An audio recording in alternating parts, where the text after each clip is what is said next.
Hey everyone, welcome to the 12th series of the Paradox from the Logic of Sense. Deleuze will write about the paradox paradoxically at times. At other times in this chapter, he'll be a little more straightforward and give us some more ideas of how sense works. He starts off this chapter almost as if in the middle of a discussion about the problem of the paradox. He'll say that we can't consider paradox is more worthy of Lewis Carroll than of the Principia Mathematica, because what's good for Carroll is good for logic. We can't just write off paradoxes and say they don't really exist, because paradoxes inhere in language, and would language even function without the insistence of these kinds of entities within them? We can't say that paradoxes provide a false image of thought because thought isn't simplistic. What occurs in thought is also a product of the forces of the unconscious and the forces of nonsense within the unconscious that also makes up thought. Paradoxes which initiate thought, he calls those recreational. However, there are other paradoxes not recreational which show the passion of thought by revealing things that can only be thought, things that can only be said, despite these things being ineffable and unthinkable. Paradoxes aren't contradictory, according to Deleuze. However, they show us the genesis of contradiction.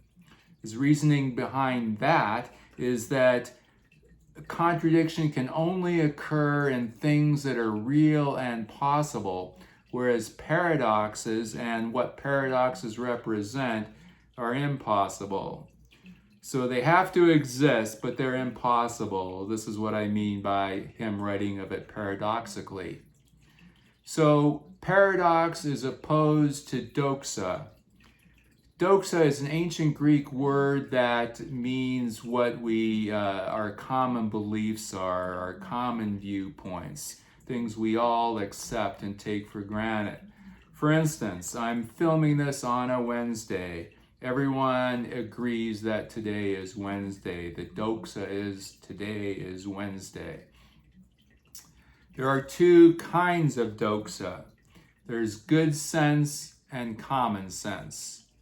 Good sense always goes in a direction that is demanded by an order placed upon it. The demand of that order means we choose one direction and go in that direction for order. Good sense always moves from most differentiated to least differentiated. Deleuze will use an example from thermodynamics that I frankly don't quite grasp, so I'm going to use my own example, which is that of cooking a meal. So cooking a meal, it requires the good sense to get all the ingredients together, do all the things you want to do, take all these different things, all the different meat and vegetables and spices and all the pots and pans you need to cook it with, and it moves toward the least differentiated, which is your final product, which is that meal. Good sense is foreseeable. You say, I want to cook a meatloaf casserole for dinner tonight, and I'm going to foresee that, and good sense will, I'll stick to that direction, and eventually it'll come out that way. Good sense provides a singularity that encompasses the whole series of that good sense. In my example, it's the meal of a meatloaf casserole. We call the whole series that produced that meal the singularity of a meatloaf casserole dinner. Common sense does not have a particular direction. It's a function of an organ. It's common sense is what provides identity. It's what provides a subject. And he'll say again that can we even have language if there's not a subject? Now, what he means by common sense is not the sort of common folk conception of common sense where if it's raining out, it's only common sense to wear a raincoat. It's not like that. He'll mean it very literally. It's sense that is common. So it's the sense that yesterday I had the sense of who I am as someone named Oz Fritz who has a particular life in a particular world. And today when I wake up, my common sense is still that I'm this person and I'm still existing within that same world. So common sense will also take a number of diverse things and put them all together they'll work toward a sameness, that sameness of my identity. Identity can't exist without common sense. So paradox, contrary to good sense and common sense, goes in both directions at the same time and is not able to be identified exactly because it'll sometimes emphasize one direction, sometimes the other. Deleuze will use various examples from Alice in Wonderland to demonstrate how Alice is not subject to good sense or common sense. She sort of left them behind when she went down into Wonderland. That Wonderland is a world of paradoxes. He'll bring up parts where she doesn't know who she is, where she runs across things that are unrecognizable, where she asks the Cheshire Cat which way, this way or that way, and the Cheshire Cat kind of says both ways. So Deleuze will say there's always a doubling going on, this always going in two directions at once, and he'll connect paradox with time, with the Aion, with this aspect of time where the present is split and goes into the future and into the past. And he'll say it always gets subdivided. And he'll use examples again from Alice in Wonderland to show how that happens. That this, what he calls becoming mad, always happens in tandem. There's always two directions. He uses the example of the March Hare and the Mad Hatter at the Tea Party. That they're in different directions, but they're connected to each other in this sort of paradoxical going madness. They are doing it in tandem. He'll say that that's also reflected in Tweedledee and Tweedledum in Through the Looking Glass. He'll contrast in Sylvie and Bruno, he'll contrast the two worlds, the commonplace world, which is the world of good sense and common sense, and fairyland, where paradoxes occur. So this in tandem is reflected in the Aion going into the future and going into the past simultaneously. And it's related to the paradox he started this book with of Alice growing, getting bigger, while simultaneously getting smaller. And the paradox of that is that when she's growing, she becomes bigger than she is now. However, now she's smaller than what she will become.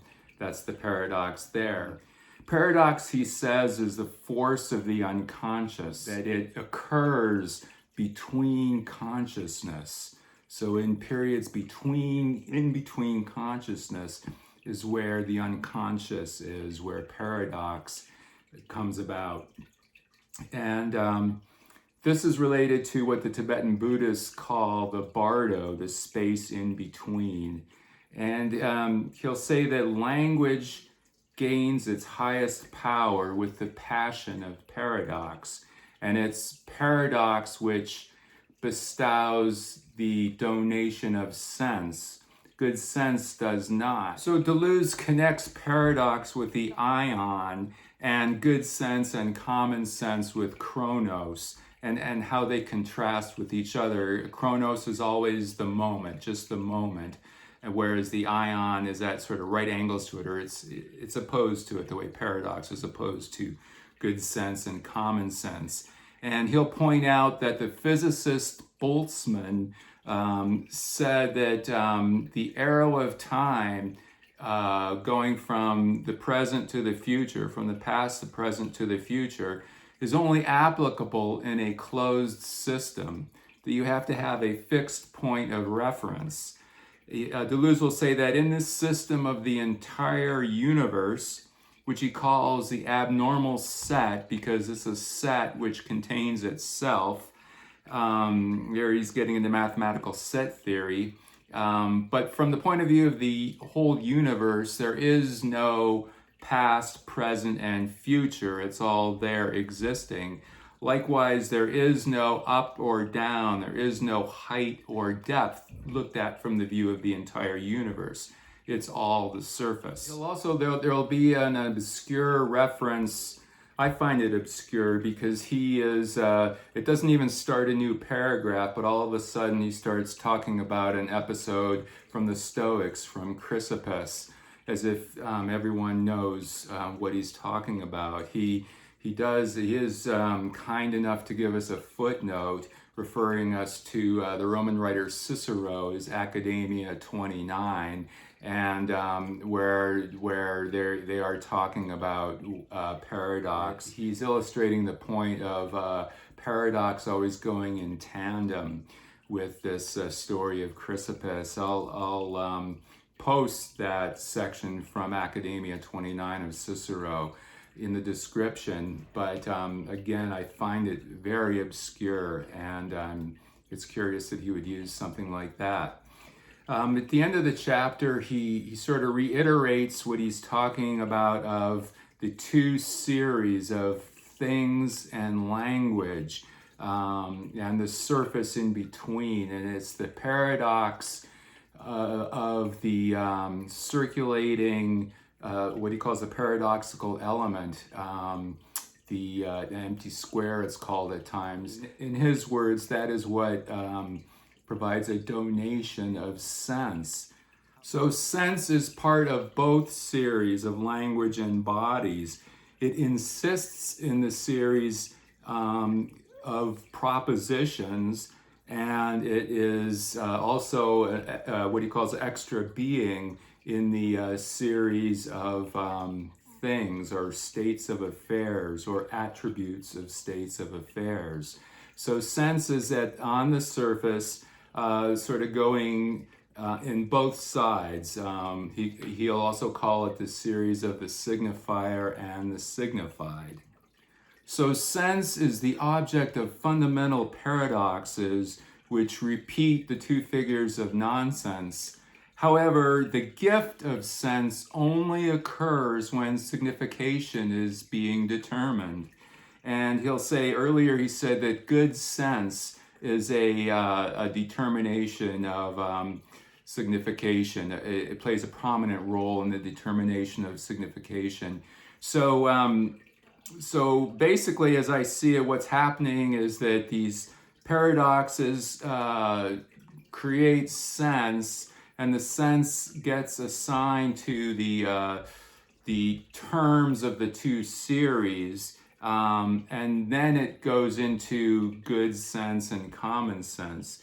So again, he's not saying that to get rid of good sense and common sense, but he's saying that there's a basis before that occurs, and that good sense and common sense are basically based on our beliefs. And I think his intention is to get beyond those beliefs, to see what's beyond those beliefs, but without completely doing away with them.